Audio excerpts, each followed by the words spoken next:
This show was recorded in Narm, Melbourne, Australia, where the traditional custodians include the Wurundjeri people of the Kulin Nation, and we pay our respects to elders past, present, and emerging.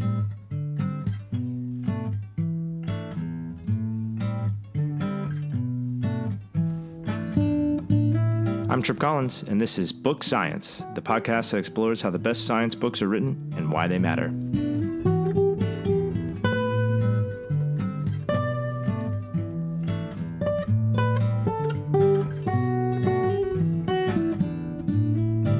Hello, I'm Trip Collins, and welcome to this very special edition of Book Science.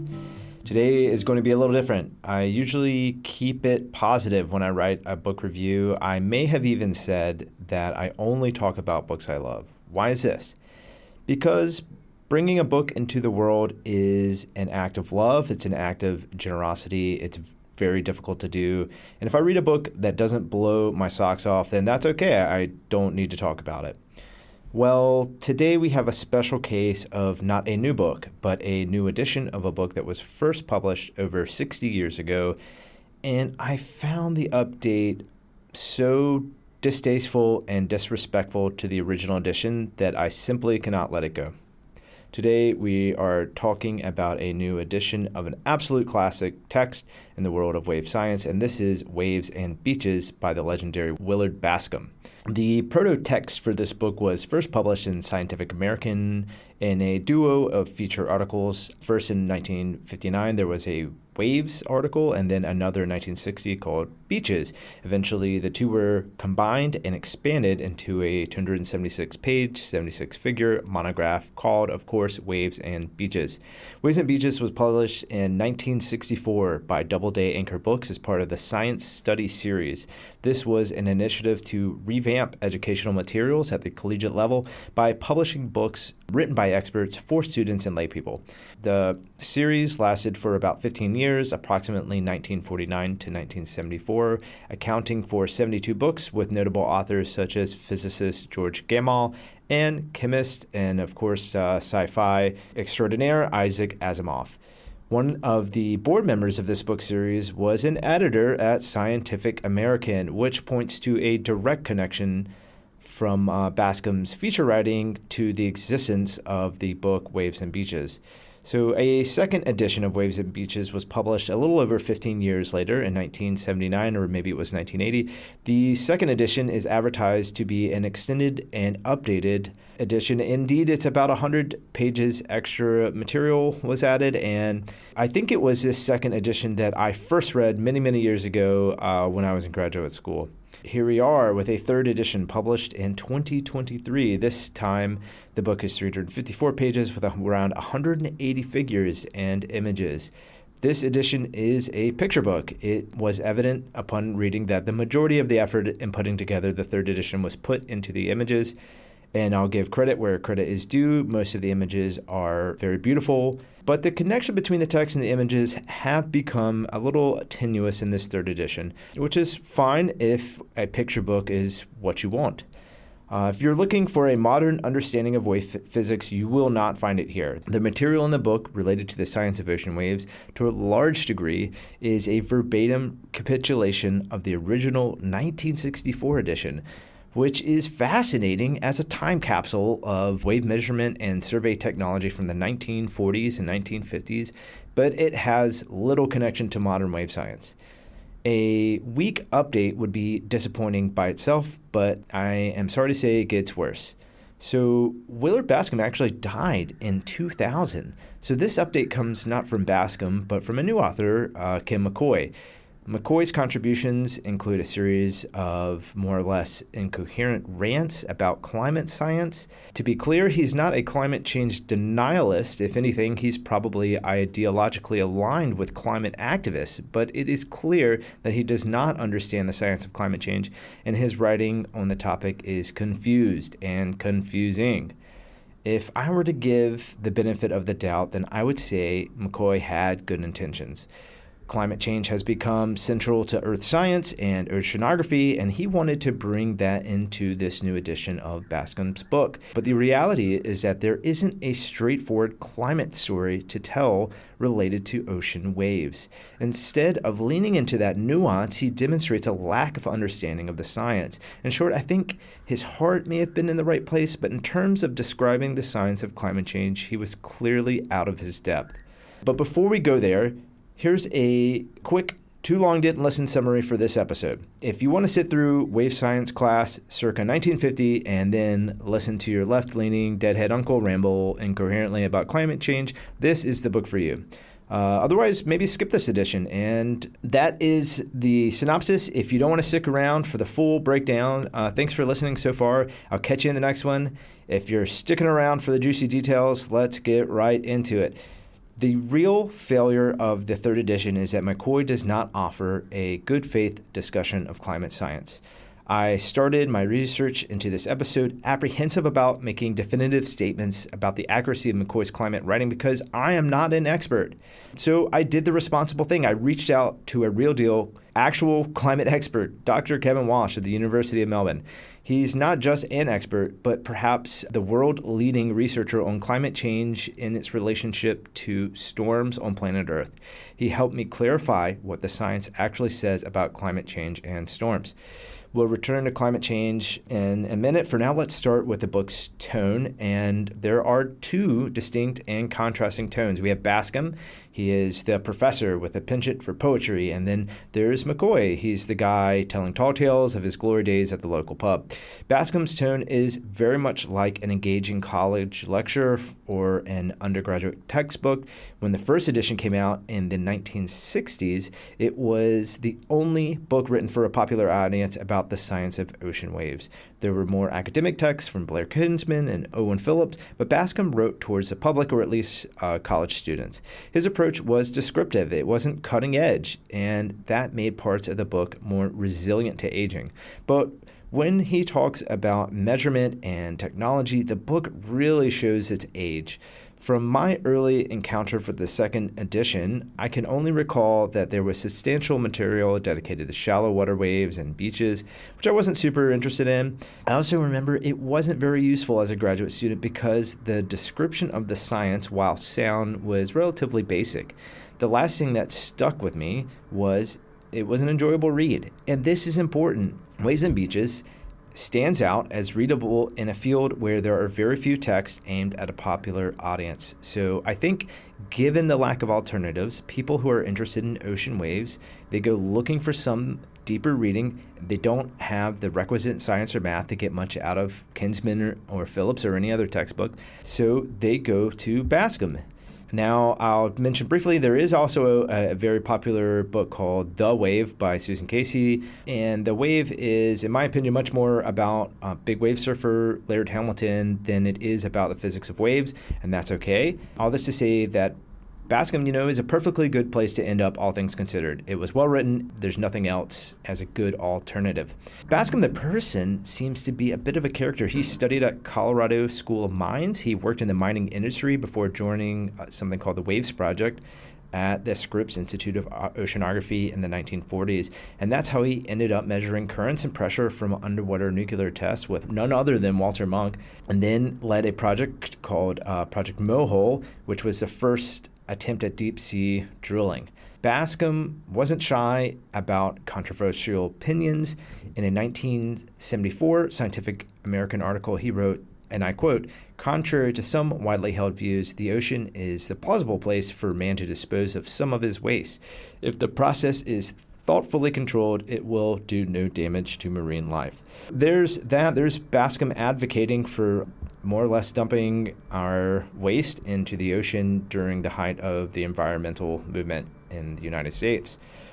Unlike Munk, who published almost exclusively in scientific journals, Bascom wrote for the public. He's authored several books and articles, including a book of poetry. He was a scientist. He was a writer. He was a provocateur, and Waves and Beaches is his most enduring legacy. Like I said, he died in the year 2000, but somehow in 2023 we get a new edition of Waves and Beaches published by Patagonia. Yes, that Patagonia. Several questions loom large during my reading of this edition, and they were never answered, neither by the text itself nor my scouring of the internet. The first is how did this come to exist? So we do have McCoy's version of the story, which he addresses in the book's preface, and he's repeated the story in interviews available on YouTube. He says he met Bascom in the late 90s, and they fast became friends because of their mutual interests. He says at first Bascom was very much a mentor, but legend goes Bascom handed McCoy a copy of the second edition of Waves and Beaches and said, "Read this and tell me what it needs," which was his dear old mentor's final homework assignment, and the result is this third edition. But the questions in my mind only grew as I read. Did Willard Bascom really want a new edition? If he did, if he was looking for input, why would he enlist McCoy, a relatively unknown person, when presumably he had access to all the top oceanographers in the world? And just who is Kim McCoy? And I'm afraid to say that there are no easy answers because most information comes from McCoy's own self-mythologizing. I could not find very many publications by Kim McCoy, either in scientific journals or for popular audiences. Most of his career appears to be a tie to a company that built oceanographic instrumentation. So on the face of it, it seems like he's an eccentric fellow who he led an ocean-centered life, and I assume that Bascom must have seen him as a sort of kindred spirit, both having non-traditional careers in oceanography and interests in travel and sailing and diving. And to be fair, if you go on the internet trying to find any information about Kim McCoy, almost all of his coverage has come from the publication of this book, and it is universally positive in praise of him and the book. But none of this really addresses how an informal homework assignment became a new edition of a book 2 decades after the fact. While I started off by giving McCoy the benefit of the doubt, in the end, I was just left wondering, how was this allowed to happen? Enough background. Let's talk about the book. If you know nothing about Waves and Beaches, the first or second edition is a great place to start. Bascom gives you the basics of wave science. It is descriptive. It is easy to read. He gives a great survey of established science on ocean waves, tides, seaches, tsunamis, and the formation of beaches. Most of the material is a bit dated in that our scientific understanding of the details is much more nuanced and intricate. A lot has happened over the years. But the third edition chugs happily along, totally unaware of these glaring anachronisms. So what is new in this new edition? Do we talk about the development of spectral wave modeling and the potential to predict wave height and period with incredible fidelity up to 2 weeks in advance? No. Do we talk about the advances in observations with stereo video or satellite or miniature wave buoys driven by GPS technology? Barely a mention. What about an updated understanding of wave physics? No. It turns out, in terms of updated wave science, you might as well just read the first edition. So what, then, is new in this new edition? Well, there are 2 main ways that McCoy's update manifests. One is forced insertions of material related to climate change that vacillate between vague and incoherent. These are insidious because they are incorporated into the main body of the text. The second way McCoy's presence makes itself known is little side boxes, which are personal anecdotes. And in these, he's recounting some adventure of his, which is only, in the vaguest sense related to the underlying material. And it usually highlights his ingenuity or bravery. And inevitably, they end with some pithy one-liner. And these sections are much less offensive than the climate change material. They definitely don't enhance the book, but they don't exactly retract from it or do it great harm. In a YouTube presentation, McCoy claims to have written an additional 40% of material for this book, a number he concedes that he pulls out of thin air. And using similar methods, I reckon he added maybe 10% in total. But unfortunately, this 10% has really made the book 100% worse. While the digressive anecdotes are separated and signed by McCoy, the embedded text by McCoy can be easily identified. One way is by comparing back to the 1964 edition, which is available for free from the Open Library. Through direct comparison of the two texts, I've come to the conclusion that the third edition is mostly a regurgitation of the first edition. Although there appears to be some copy editing of Bascom's writing from place to place. For McCoy's writing, you could use context clues, for example, and mention if anything dated to after the second edition. But honestly, it's easier than that because the writing is just not good. Bascom, say what you will about some of his controversial stances, but the man could really write. Since there was little or no attempt to merge the text or comprehensively rework it, it's just McCoy's material appended to Bascom's directly, and they're just two different calibers. So working my way through the third edition, a pattern began to emerge. First, you get some original Bascom material, well written but dated. Then Kim McCoy tacks on an ugly appendage. So either an anecdote or some shoehorned climate change nonsense.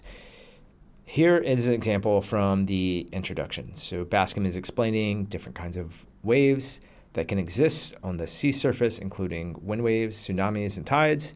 Looking back at the earlier edition, I could easily verify that this section is the same, and I mean verbatim, word for word. And then the text veers into the following. The wave of climate change is another very long wave. It traverses human generations, yet affects the power and location of winds, the genesis of waves, and the swash of every beach. We have just begun to see and understand its profound influence on all other waves. It is the most important wave ever experienced by our civilization, and one that cannot be separated from any conversation about ocean dynamics. Yeah, so the most generous reading of this statement is that he is talking about climate change as a metaphorical wave, not an actual wave. But remember, just before this, we have Bascom explaining literal waves. So if this is metaphorical, then it's poor form to switch from literal to figurative without warning. But I think it's possible that McCoy means that climate change is a literal wave, which to me is much worse. If climate change is a wave, what is it a wave of? It isn't a water wave, like the three types of wave mentioned by Bascom in the previous sentence. And then he says it traverses generations. Is he implying that climate change that we are currently experiencing is cyclical on a long time scale? So either McCoy's writing is so bad as to confuse the reader, or McCoy himself is confused about which physical phenomena are waves and which are not. And this isn't a book that is supposed to be the definitive reference on waves. I'm going to keep on complaining about McCoy's climate change coverage, but I don't want you to misunderstand me. Global warming and the resulting climate change is very real. It's one of the most important issues of our time, if not the most important issue. And there is evidence for a signal in a climate change signal, that is, in ocean waves, because as weather patterns change, so do the waves generated by these weather patterns. Global warming and climate change is a mature science in many areas, and its effects are well quantified and understood. And I absolutely believe that governments should be doing more to curb carbon emissions. In addition, there are environmental issues that absolutely need addressing: plastics in the oceans, oil spills, and so on. So my problem is not exactly with bringing climate change into the book per se, but it is McCoy often making very specific claims and blanket statements about global increase of wave energy. So far as we currently know, there's not yet a strong consensus on the impact of global warming on ocean waves. In fact, it looks like some areas wave heights are increasing, and in other areas around the globe, they seem to be decreasing. It's highly variable in space across the world. But McCoy is not really attempting a scientific discussion. He is just spouting climate buzzwords. This doesn't help. It only makes the issue more confusing to people. And this is okay if he's writing this stuff on his personal blog, but he's not. He's hijacked the most important popular book on ocean waves. Moving on to the concept of a wave spectrum, which in its most basic terms tells you the wave energy as a function of wavelength. As Bascom says, waves come in many kinds and sizes. This is where McCoy comes in with, these subtle ebbs and flows of energy change our climate and affect the polar ice cap, sea level, weather patterns, global winds, and the essence of wave formation. Today, humans are influencing Earth's energy flows and climates, its seasons, ice caps, its storms and winds. its sediments and sea level.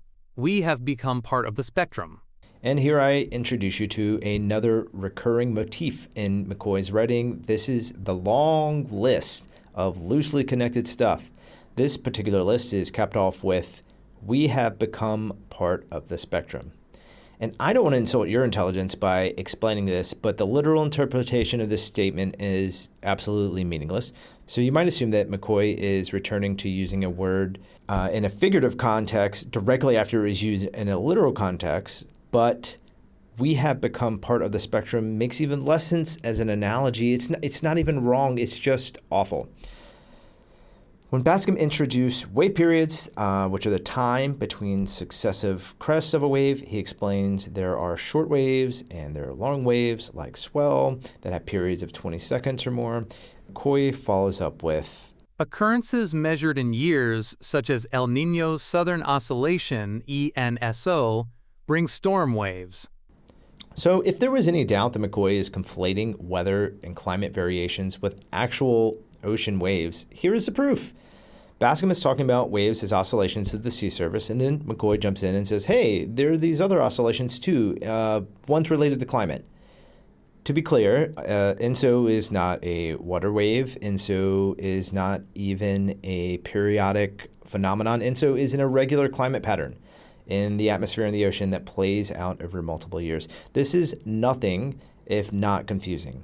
And again, it's insidious because McCoy is imparting his own confusion onto the audience in a book that is supposed to be an authority. Folks, we're still in the introductory chapter, but we have made it to the last section, which is called The Longest Wave, and I reproduce it for you now in full. We are experiencing a wave of climate change that began within the past 2 centuries. Our liquid oceans and gaseous atmosphere now flow with a new wave of energy enveloping our planet. Water stabilizes our climate. It takes energy to change rigid ice into flowing water. It takes even more energy to change liquid water into water vapor. We know that the flow of energy connects everything. It influences the formation of continents, earthquakes, volcanic eruptions, the strength of the sun's rays, the amount of ice, sea level, human population dynamics, types of atmospheric gases, ocean circulation patterns, seasons, the warm-cold meanders of the jet stream, winds, ocean waves, beach erosion, and sand formation. All are intertwined and essential. We have disrupted the flow of energy to power our civilization. Per capita energy usage has increased 100-fold in the past 1,000 years and doubled in the 20th century. There is a direct relationship between the gross domestic product, GDP per person of a country, and its per-person energy use. A wave of global population has upset the Earth's climate, and the resulting wave of climate change is now upon a densely populated coastline. Okay, so what is that even supposed to mean? I can't help but wonder during my reading and out loud now, where was the editor? Where are the adults in the room to keep this nonsense from getting published? Again, it's one thing if McCoy wants to publish this in his own book. He can say whatever he wants, but he's grandstanding on top of a treasured text in Ocean Waves. Let me give McCoy some credit for an interlude that I liked. It was his stellar navigation interlude. He talks about sailing through the night across the Atlantic without modern instruments and explain how traditional navigators use the stars, prevailing swell to stay on course. I did really like this. I also sort of began to suspect that maybe McCoy's little sea stories, maybe they were incorporating some elements of fiction as well. And I'll pick up on this point a little bit later on. So later we get a reference to C.C. Stokes, which should be G.G. for Sir George Gabriel Stokes, 1819 to 1903, who is a pioneer of wave theory. Maybe you're thinking, oh, C.C. versus G.G., what's the big deal here? This was probably just a simple typo. And yeah, I can see, maybe it was. But I think it shows that no one who laid eyes on this third edition prior to publication was familiar enough with ocean waves or wave physics to catch this error. I have relatively few nitpicky gripes about the wave science in particular, at least when Bascom's at the helm. Yes, at one point he says waves slow down in shallow water due to friction on the bottom. This is not exactly true because wave speed is a function of depth. It comes straight out of the boundary conditions when you're solving the Laplace equation. Friction doesn't have anything to do with it. They get it right later in the book. However, there is what I have to assume is McCoy's section about the forces at play. So gravity, buoyancy, and viscosity. This section is so bad. It's frankly so dumb. But let me just give you some highlights so you understand what I'm talking about. Gravity, buoyancy, and viscosity are three forces that struggle for dominance as they eternally flirt and dance with each other. Gravity is attractive. Think of it as the universe's charisma. Amazingly, humans can describe gravity, but have yet to agree on what causes it. Buoyancy is an uplifting force. Think of buoyancy as light-hearted and youthful. It makes things lighter when the mood gets heavy. Buoyancy pushes back against gravity's pull.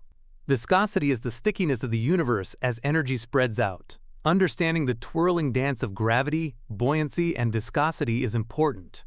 Together, they influence a grand cascade of energy, the movement of planets, the heat from the sun, the direction of atmospheric winds, the motion of ocean currents, and the formation of waves.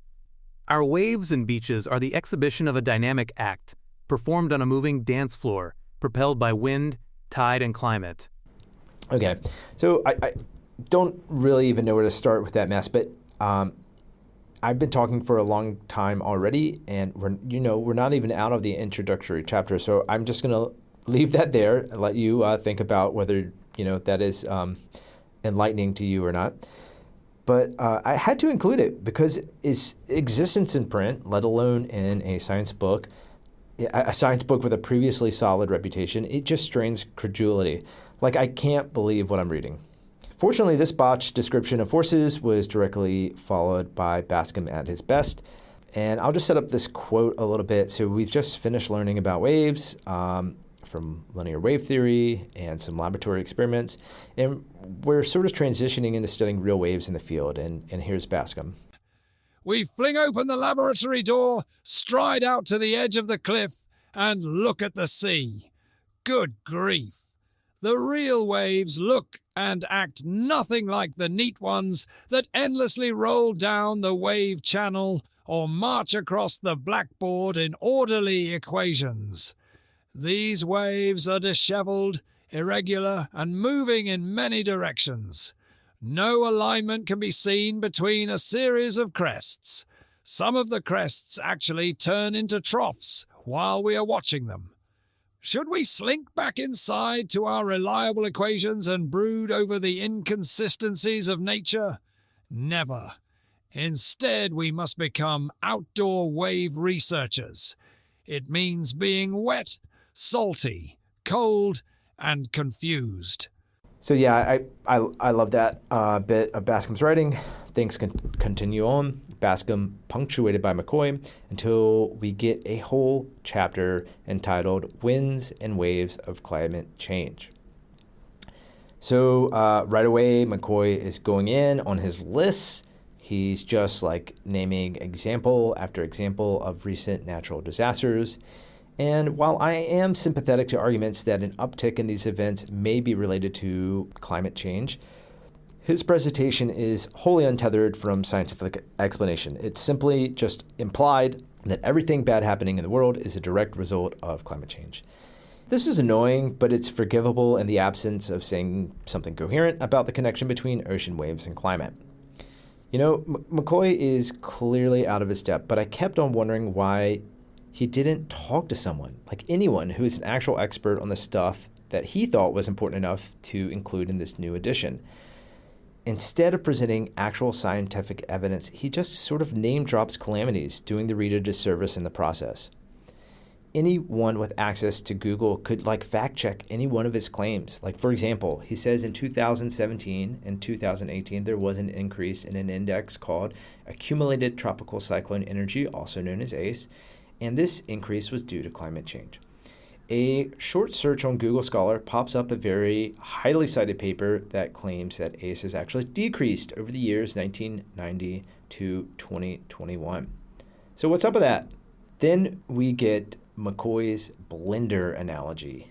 Okay, I'm going to deliver to you the blender analogy in full. Please try to keep in mind this is in a section about the effect of high ACE index on beaches. The results of higher ACEs can be compared to higher settings on a kitchen blender. The kitchen blender settings, low-level pulse, medium-level stir, and highest-level whip have different results. A low-level pulse of energy from the atmosphere into the ocean is like a short storm. It causes disruptions, yet things return to rest soon after. The next medium level is like the stirring energy of a tropical cyclone, causing changes that do not easily return to rest. The highest levels of ACE, the extreme Category 5 cyclones, whip energy into the ocean, resulting in permanent changes to bars, berms, and beaches. A new normal had been established. Neither the coastline nor the contents of the blender will ever be the same. Sadly, it has become an irreversible process. So I let my partner listen to that, and she was sort of sensing that I was exasperated, and she tried to make me feel better by saying, it's not so bad.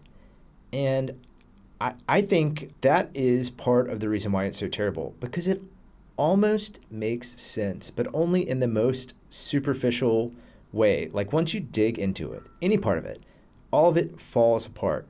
And then like just sorting through the debris of this analogy is headache inducing, but I brave on for you, dear listener. Let's get some basics of the analogy. So the blender is like the storms, the ACE being the different settings, and the beaches are the contents of the blender. So here are a few basic facts. Well, ACE is an index of all activity. The activity need not be from one powerful storm. It just as well could be the combination of 10 small storms. So it's not equivalent to or a proxy for cyclone wind speed categories, which would work much better as an analogy, in his analogy, to blender settings. So McCoy immediately conflates the two ideas. Next, he claims that the low setting on the blender are reversible processes. Have you ever gone to make a smoothie? You put the banana in the blender and you put it on pulse. And by the way, pulse on a blender is usually a very high speed setting that you use only briefly. You pulse it.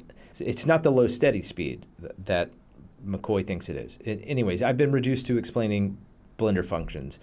So anyways, have you ever had your banana in there and you pulse it into a smoothie and then you leave it on the counter to take a phone call or something, and when you come back to it, it's returned to a banana? Has this happened to you? So annoying when that happens. Of course, this doesn't happen. Or more accurately, due to the second law of thermodynamics, this is unlikely to happen, given the current known age of the universe.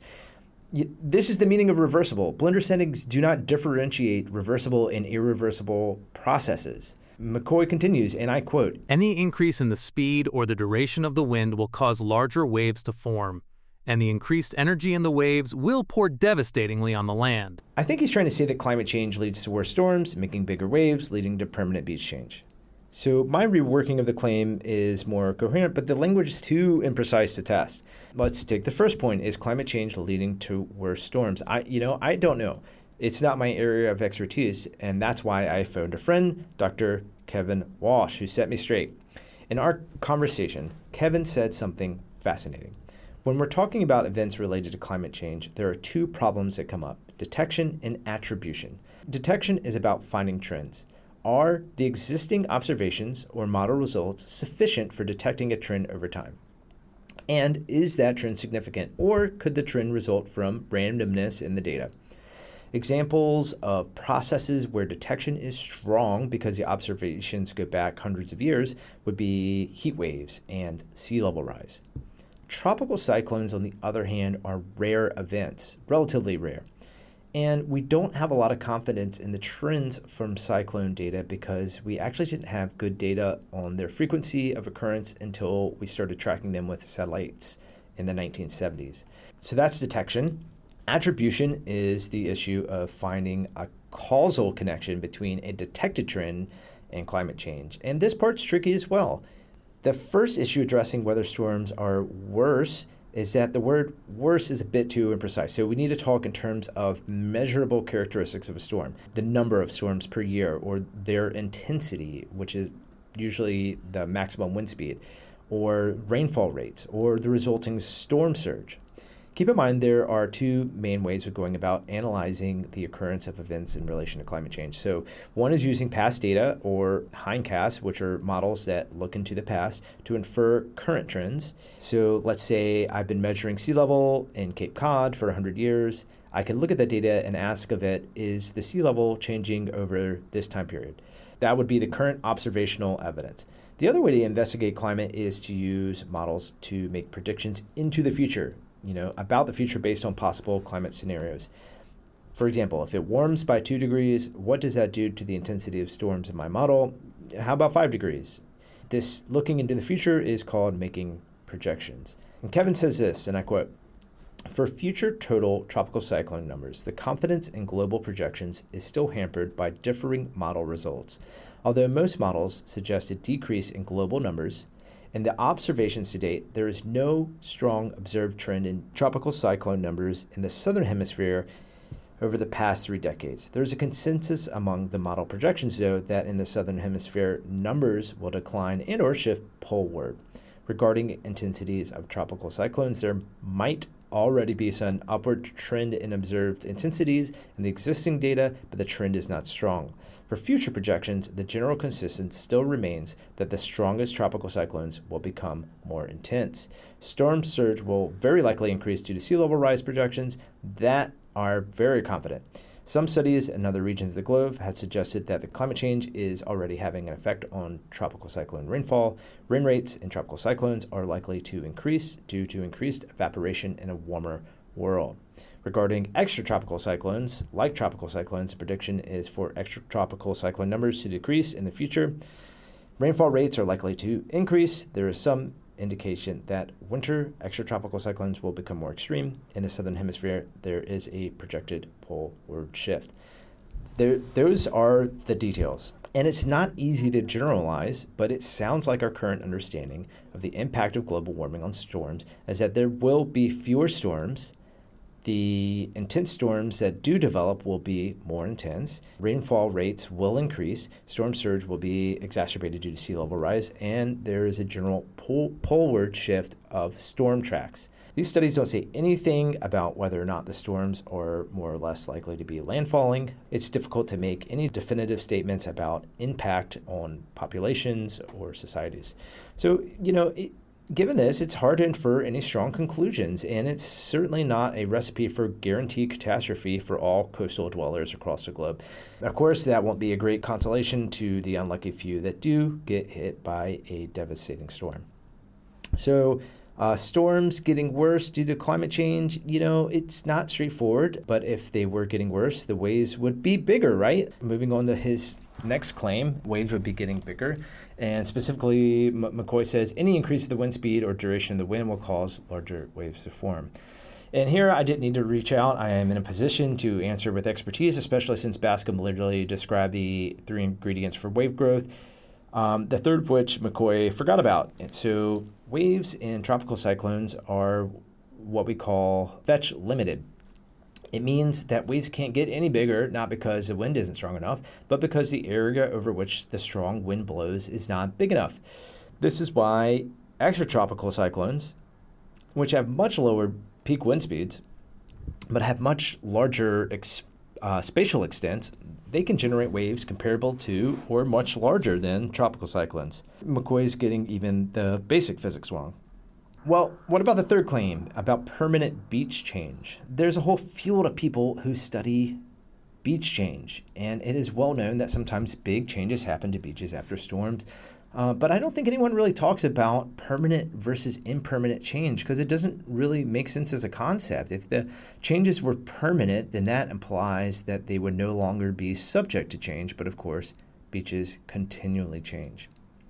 At this point, I want to reiterate that my problem here is not that we shouldn't be concerned with climate change. In fact, we should be very concerned with climate change in particular. The sea level rise is going to make the storm surge of landfalling storms much worse, and storm surge is known to be the most deadly part of a storm. My problem is the presentation, like the general lack of curiosity from McCoy when it comes to the actual science. It's uncareful. And when Bascom wrote the book, it was from a place of genuine expertise. If McCoy could not bring any of that expertise to the table, especially in terms of climate, then he should have consulted with actual experts instead of making a mockery of Bascom's work. McCoy wraps up this chapter of the book by advocating for a global one-child policy, because that's real high on the list of practical policies for reducing greenhouse gas emissions. Thankfully, the next chapter is a reprieve back into some classic Bascom material. It's on tides and sieges. Bascom's explanations are great, if a little straightforward. It doesn't last long because then we get the usual forced insertion of climate from McCoy, and then on to a bit of story time. And this one was too good not to mention it here in the review. So this time he's free diving, and he's on an exotic island locale, only accessible to intrepid mariners, of course. And he notices what he describes as a hole in the island with sloshing water. I can only imagine maybe a well of some sort. And he starts to dive in it. And after a few dives, he decides that even though he has no way of knowing how long this hole is, that it must eventually run clear through the whole island. So then he decides that he's going to, he's just going to go for it. So this man is saying that he decided to swim an unknown distance underwater, and for what? I don't want to leave you in suspense. So the swim, it was harrowing. It took strength. He nearly passed out. He had to hold his breath over 2 minutes, but he made it, and he conquered the island. Did Kim McCoy actually do this? Did he pop out on the other side? Sun on his face, no lessons learned, just happy to be alive. I don't know. And maybe it was with this same reckless abandon that he approached the writing of this book. He tested the waters a little. He told the boys he's going to just go for it, only to find out at some point in the process he's in way over his head. But instead of retreating, he decides to press on, and despite the blatant disregard for caution and healthy disrespect for science, he gets it published anyways. Had anyone with any sense been around, this thing should have never been attempted without proper preparation. Believe it or not, I could go on. In fact, I've had to cut a lot from this episode, but for everyone's sake, I'm going to try to start wrapping it up here. You've heard me wonder out loud a few times, where's the editor? This book, in fact, had not one, but two editors. It also had a photo editor and an art director / designer and a project manager and a graphic production and creative director. You know what they didn't have? They didn't have a fact checker. They didn't have a qualified reviewer. And if I were to say something positive about this edition, it's that there are beautiful images throughout it. It occurred to me that I was thinking about this project all wrong. I thought this was supposed to be an updated version of a classic science book, give us a modern take on the science. But the real intention was to turn Waves and Beaches into a coffee table book. All the serious effort from the publishers certainly went into collecting the images for the book and producing new illustrations. Most of the scientific illustrations were actually pretty good, even if I personally prefer the old school ones. Clearly, the emphasis from the publishing team was on the look and not the content. Certainly not on updating the science or bringing a good faith discussion of climate change or even, just reining in McCoy's bad writing habits. In the acknowledgments, McCoy specifically names 3 people who helped him with this book. I will not repeat the names because I don't want to harm their reputation. I was able to verify 2 of them as actual scientists, published scientists. However, none of the 3 had expertise in ocean waves. None of them had expertise in geomorphology or nearshore processes. And none of them had expertise in climate. And if it needs stating, the most basic duty of a nonfiction author is to bring authority to the page, and McCoy did not. As heartbreaking as this journey was, I did appreciate the opportunity to revisit Bascom after these many years since grad school. Some of his descriptions of waves are absolutely timeless, and he was undoubtedly a gifted communicator. If you have interest in wave science, I do recommend going back to the first or second edition.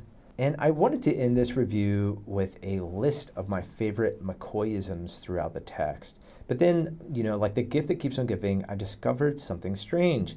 Kim McCoy has this refrain, and it appears throughout the 3rd edition. Go and see. He repeats it no less than 5 or 6 times, so I thought it was like his catchphrase or something, but no, it's actually from Bascom. So in the very first edition of the book, Bascom closes the epilogue with the phrase, "Go and see." And I guess McCoy adopted it as his mantra. It makes you wonder if, there weren't just loads more of these sayings sprinkled throughout the text, and an editor had to step in and say, look, McCoy, we really got to take it easy on these go and sees, and if this is the case, I do owe the editors an apology. Anyways, instead of the full list, which I'll put on the website, I'll leave you with my very favorite line from Kim McCoy. Unseen waves are everywhere you look. Thanks for listening to this very special edition of Book Science. Many thanks to Dr. Kevin Walsh for sharing his expertise. I'll include links to relevant research in the show notes. I'll be speaking with Dr. Walsh in a future episode about his book called Planets of the Known Galaxy.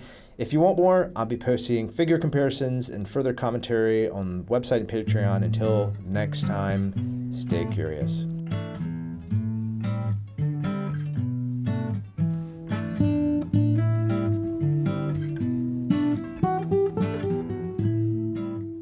Hey, Trip here. Thanks so much for tuning in. If you enjoyed the show, there are a few ways you can help us keep the conversation going. First, be sure to subscribe, rate, and review the podcast. It really helps us connect with more listeners. If you can, also share the episodes with friends and family on social media. We also have a Patreon, so if you have the means, please consider supporting us directly. Patreon supporters get access to the Book Science community and bonus content only available for supporters. The Patreon is also a great place to get in touch, and we'd love to hear from you. So what books would you like to hear us cover next? Remember, you can find show notes and all things Book Science, as well as everything else I'm working on at tripcollins.com. Thanks for listening. I am Trip Collins, and this has been Book Science, your invitation to think deeply, stay curious, get off the scroll, and get out into the world. Take care.